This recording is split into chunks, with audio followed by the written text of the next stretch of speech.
और जो लोग सवाल करते हैं काशीराम और मायावती जी को लेकर, आखिर दोनों ने इस दिल्ली से बहुजन मूवमेंट की शुरुआत की थी और फिर वो बहुजन मूवमेंट उत्तर प्रदेश तक पहुंचा और वहां पर मुख्यमंत्री बनी कई बार। क्या कहेंगे बलविंदर जी, ये जो मायावती जी और काशीराम जी के लेकर तमाम सवाल हैं, चाहे वो काशीराम जी का अंतिम अंतिम वक्त हो, अस्पताल में भी लोग कहते हैं मिलने नहीं देते थे, मतलब ऐसा सवाल लोग उठाते हैं कि काशीराम जी से मिलने नहीं दिया उनके परिवार को, लोगों को। क्या कितनी सच्चाई है इन तमाम सवालों में, थोड़ा सा बताएं।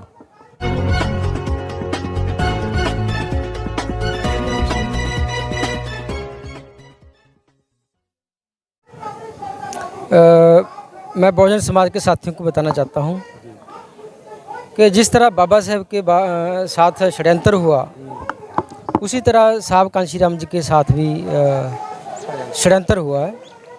क्योंकि वो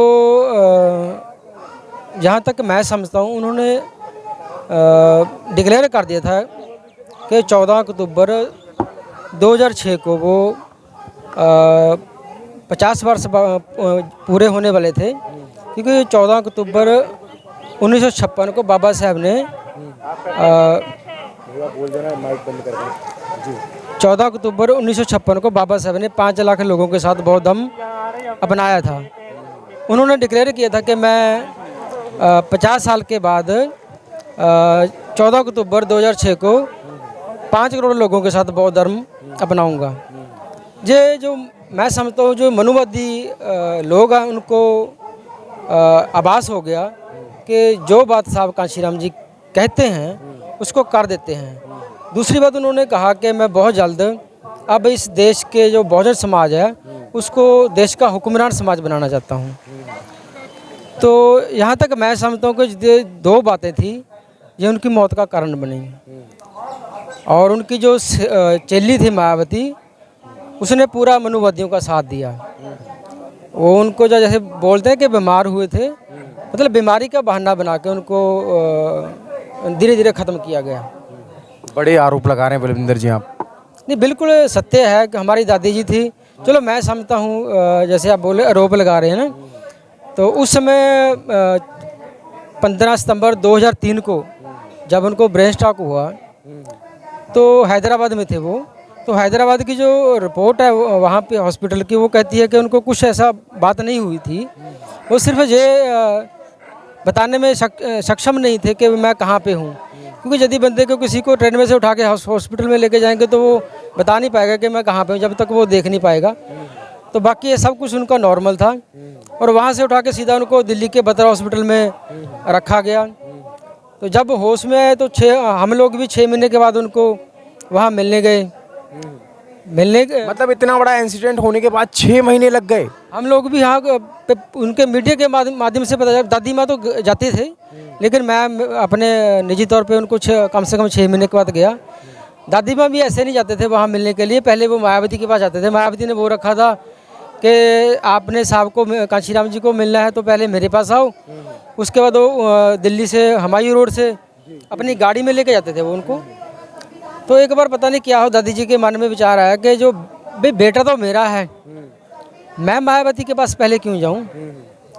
बत्रा हॉस्पिटल में मेरा बेटा, मैं मायावती कहीं लखनऊ में हो, कहीं और हो, हैं, तो मेरे को उनसे मतलब मिलने, मायावती को मिलने की क्या ज़रूरत है, मैं तो सीधा मिलूंगी। तो मैं भी उनके साथ गया, बोला कि मेरे साथ चल तू। मैं चला गया उनके बत्रा में। तो जब बत्रा में दादी माँ को लेकर गया तो वहाँ हमें रोकने लगे। तो उस समय एक हमारे पंजाब का एमएलए था, सिंगाराराम सुंगड़ा गढ़शंकर से, वो साथ में था। उन्होंने सिक्योरिटी गार्ड को गले से पकड़ के साइड में कर दिया। बोला कि आप माँ से मतलब माँ को मिलने नहीं दोगे बेटे से। तो जब वहाँ अंदर पहुँचे तो साहब उस समय पूरे होशोवास में थे। तो जो उसको अपनी जो माता जी को और हमें उन्होंने पहचान लिया। मैंने पूछा कि ताऊ जी ये कौन है। बोला कि मुस्कुराने लगे कि मेरी माँ है। मैंने पूछा ये कौन है, तो उन्होंने बोला कि ये विधायक है, सुंगड़ा है, सिंगाराराम सुंगड़ा उसका नाम। तो वो सिंगाराराम सुंगड़ा जी थे, वो उनके पैरों को पकड़ के रोने लगे। तो साहब उनको देख कर रोने लगे। तो उस समय साहब ने दादी जी को कहा कि मेरी जान को खतरा है मायावती से, मेरे को यहाँ से निकालो। तो फिर इनको हमें एहसास हुआ कि भी बिल्कुल जो साहब बोल रहे हैं कि मायावती तो बोलती थी कि ये मेरे को जानते हैं, अपने को जानते हैं और किसी को पहचानते नहीं, इन्होंने तो मेरे को पहचान लिया, अपनी माता को पहचान लिया। तो फिर बड़ा मतलब दादी माँ ने फिर जब दादी माँ को ये बात बोला ना, तो इन्होंने दादी माँ ने क्या किया, जो दो बेटे थे इनके, मेरे पिताजी और एक छोटा भाई चाचा था ना, इनको बोला कि कैसे भी करो मेरे को नहीं, मेरे अपना जो मेरा बेटा है कांशीराम उसको बचाओ। तो हम जितना सक्षम थे हम लोगों ने क्या किया, पहले मीडिया में बताया जाके कि मायावती ने बीमारी के बहाने कांशीराम जी को बंदी बना कर रखा है। उसके बाद कोर्ट में केस किया। जैसे ही कोर्ट में केस किया तो हम लोगों को पे बिल्कुल पाबंदी लगा दे मिलने पे। फिर कोर्ट से माध्यम से हम मिलने जाते थे, हमें हफ्ते में एक बार मिलने का मौका मिलता था। ऐसे ऐसे मतलब षड्यंत्र हुआ उनके साथ, बिल्कुल ये सत्य बात है। मतलब बीमारी का बहाना बना के उनको ख़त्म किया गया है। क्योंकि आज भी हम जैसे देखते हैं जो साहब का मतलब मूवमेंट था, बहुजन हिताय बहुजन सुखाय, उसको मायावती ने बिल्कुल ही सर्वजन हिताय सर्वजन सुखाय बना दिया है। ये जो हमारे आरोप है बिल्कुल सत्य है। आज वो मनुवादियों की चली बनी हुई है। तो फिर काशीराम जी का जो अंतिम समय था, जब वो मतलब एक्सपायर होने से कुछ घंटे या एक दो दिन पहले आप मिले उनसे, मतलब उनकी डेथ होने से पहले घंटे भर या एक दो दिन पहले आप मिले हों उनसे? नहीं, उससे पहले मतलब क्योंकि बतर हॉस्पिटल से 1 साल पहले जब हम लोगों ने कुछ बहुजन समाज के साथियों ने धरना प्रदर्शन किया, तो जैसे ही मतलब बहुजन समाज के साथी थे उनको पता चला कि जो साहब कांशीराम जी है उनको बीमारी के बहाने मायावती ने वहाँ पे बतर हॉस्पिटल में रखा है, तो धरना प्रदर्शन किया। तो उस धरने प्रदर्शन की वजह से कि मायावती बदनाम, मैं बदनाम ना हो जाऊँ, वो वहाँ से उठाकर जो बतर हॉस्पिटल के कर्मचारी थे या वो मालिक थे, उन्होंने कहा कि हमारा जो हॉस्पिटल बदनाम हो रहा है, तो आप साहब को कांशीराम जी को यहाँ से ले जाओ। तो मायावती ने क्या कि रात को वहाँ से 1 बजे के करीब साहब को लेकर वहाँ दिल्ली के जो अपना हुमायूं रोड है जहाँ पे उनका निवास स्थान था, C11 में लेकर चले गए। तो वहाँ पे भी एक बार हमारे जो दादी माता है और पिताजी थे, एक चाचा जी थे, वो मिलने के लिए पहुँचे। तो वहाँ पे एक ऐसी घटना हुई कि दादी हमारी जो कुर्सी पे बैठी थी, तो वहाँ पे मायावती का भाई आनंद आया और उसने क्या किया, दादी माँ के नीचे से कुर्सी खींच लिया कि किसने इसको कुर्सी दिया है, तो वहाँ से निकाल दिया। काशीराम जी की माता जी को, हाँ। और जो हमारे पिताजी थे और चाचा जी थे, मायावती ने ऑर्डर दिया कि इनको भगाओ यहाँ से। तो जो सिक्योरिटी गार्ड थे वहाँ से, उन्होंने क्या किया, पिटाई करना शुरू कर दिया, जिसमें मेरे पिताजी के दांत भी टूट गए थे। तो उसके बाद फिर ये वहाँ उनको मिलने नहीं गए। तो ये बात उन्होंने मीडिया में भी बताया कि हमारे साथ ऐसा किया। तो दादी माँ जी सदमे में कि मायावती मेरे बेटे को छोड़ेगी नहीं। तो 22 दिसंबर 2005 को साहब कांशीराम जी से 1 वर्ष पहले ही एक्सपायर हो गए थे। और एक्सपायर होने के बाद जब हमने उनको जो संस्कार करना था, तो 3 दिन उनका जो डेड बॉडी था वो गांव ख्वासपुर में रखा कि जो उनका बड़ा बेटा वो अंतिम अग्नि देने के लिए आएगा, लेकिन मायावती ने उनको भी मतलब वहाँ आने नहीं दिया। तो जब उसके बाद साहब एक्सपायर हुए 9 अक्टूबर 2006 को, तो परिवार वालों का जो मांग था कि पोस्टमार्टम होना चाहिए और इनके जो क्या बोलते हैं उनको फूल वगैरह होते हैं ना, तो वो परिवार को सौंप देने चाहिए मायावती को, लेकिन वो भी नहीं उन्होंने किया। तो इससे साफ जाहिर है कि वो साहब कांशीराम जी मतलब षड्यंत्र का शिकार हुए हैं। देखिए कुछ और लोग भी हैं, वो भी बता रहे हैं कि वो परिवार से जो है मिलकर आए हैं, और मेरा कोई मकसद नहीं है किसी की भावनाओं को ठेस पहुंचाने का, ना ही बहुजन समाज की भावनाओं का, लेकिन जो लोग कह रहे हैं मैं सिर्फ वो रिकॉर्ड कर रहा हूँ। जी आप क्या कहेंगे? मेरा नाम एडवोकेट उपेंद्र गौतम है और हम लोग मान्यवर काशीराम जी के जो परिवार है उनके साथ हमारे एक तरीके से पारिवारिक रिश्ते रहे हैं। हम जब लोग वहाँ उन लोगों के बीच गए, उनसे सारी घटना की उन्होंने जो हमारे साथ शेयर किया, बताया कि मान्यवर काशीराम जो बहुजन समाज को लेकर उठाने का काम कर रहे थे, उसको कहीं ना कहीं बहन जी के द्वारा यानी कि मायावती जी के द्वारा उसको पीछे धकेला गया है। और उन्होंने यहाँ तक भी बताया कि जो उनकी माता जी थी, जब वो काशीराम जी बीमार थे, उन्होंने कहा कि भाई काशीराम जी बीमार है, इनका इलाज कराओ सही रूप से। तो बहन जी ने कहा कि भाई मैं इलाज कहाँ से कराऊँ, मेरे जो सारे पैसे वैसे थे जो खाते हैं वो सब गवर्नमेंट ने सील कर रखे हैं, तो मेरे पास तो पैसा ही नहीं है। तो उनकी माताजी ने हमें बताया था कि मैंने कहा कि नहीं, जो मेरे पास है मेरा सारा कुछ ले लो लेकिन उनका इलाज कराओ। और उनकी माताजी ने, काशीराम जी की माताजी ने अपने गहने और जो इनके पास पैसे थे वो भी सब उनको दे दिए कि लो लेकिन मेरे बेटे को बचाओ। लेकिन उसके बावजूद, क्योंकि वो चाह रहे थे, क्योंकि अगर मिशन को हत्याना चाह रही थी बहन जी, तो उन्होंने ऐसे करने के बाद में उनसे सब कुछ ले लिया। और लेने के बाद फिर भी मान्यवर काशीराम साहब का सही रूप से, सुचारू रूप से इलाज नहीं कराया। और उनको धीरे धीरे, क्योंकि जो आप पहले से जानते हैं कि जो राजा जो होते हैं वो गद्दी हत्याने के लिए, लोग राजगद्दी हत्याने के लिए अपने बाप तलक को नहीं छोड़ा, तो यही स्थिति एक तरह से ये आई है। और जैसा कि आप सब जानते हैं कि बहुजन महापुरुषों ने भी कहा है और सभी लोग जानते हैं कि जो लोग मिशन से गद्दारी करेगा एक न एक दिन वो निस्तनाबूद होगा।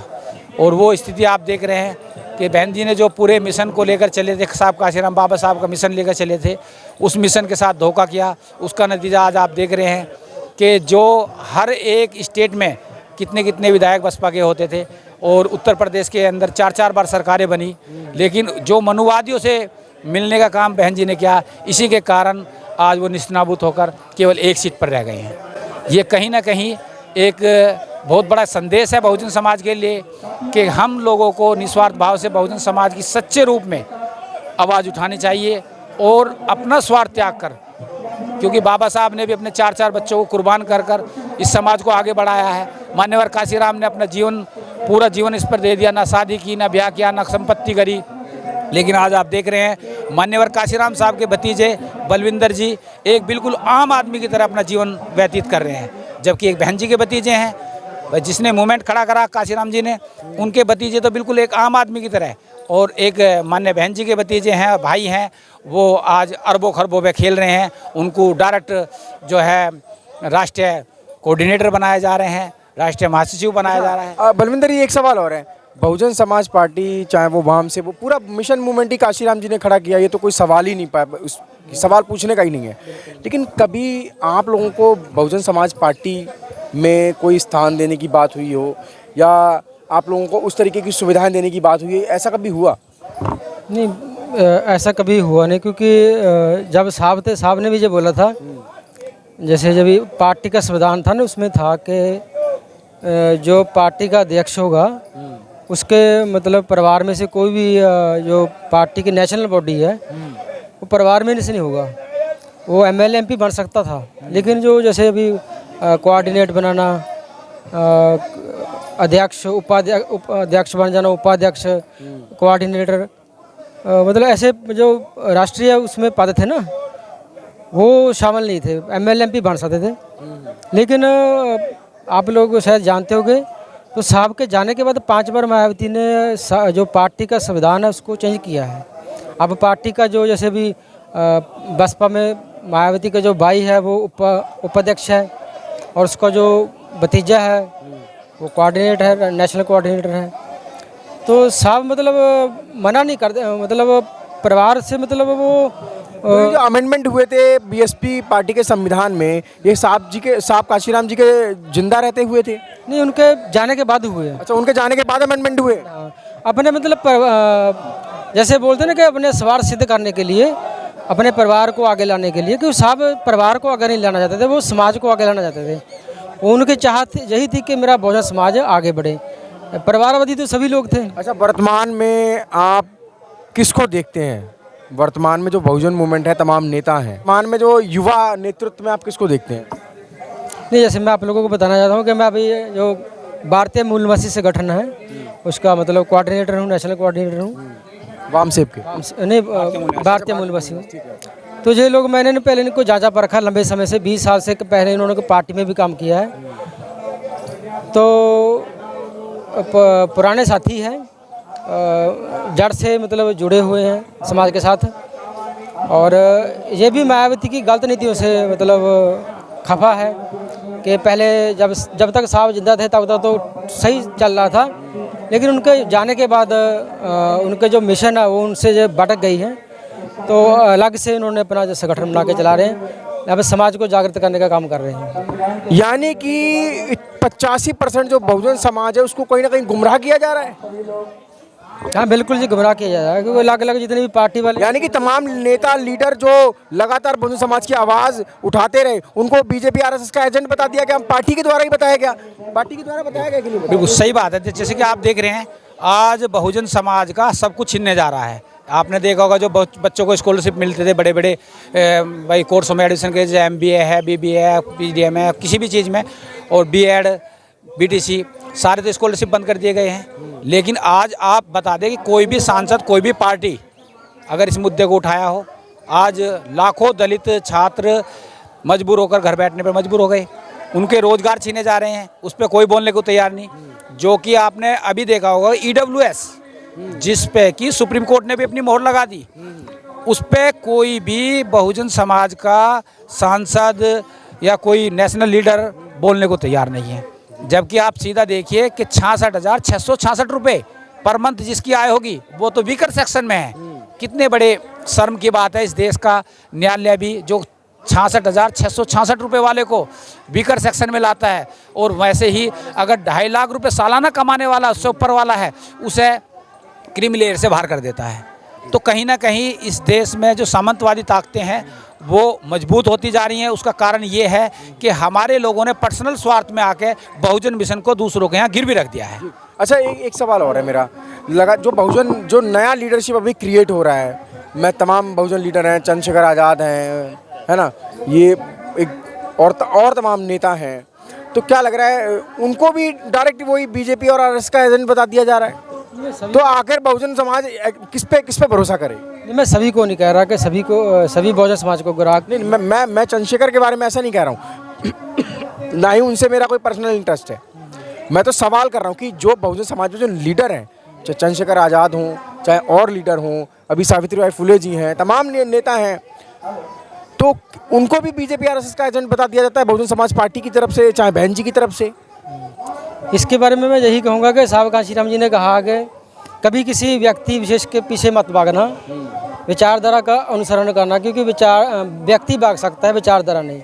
जो भी लोग मतलब बहुजन समाज के हितों की रक्षा कर रहे हैं वो सही मायने में सही दिशा में काम कर रहे हैं। बाकी जो बात तो करते हैं लेकिन कुछ समय के बाद मनुवादी लोगों के साथ समझौता कर लेते हैं, वो समाज को गुमराह कर रहे हैं। जैसे आप लोग जानते हो कि 131 हमारे सांसद हैं।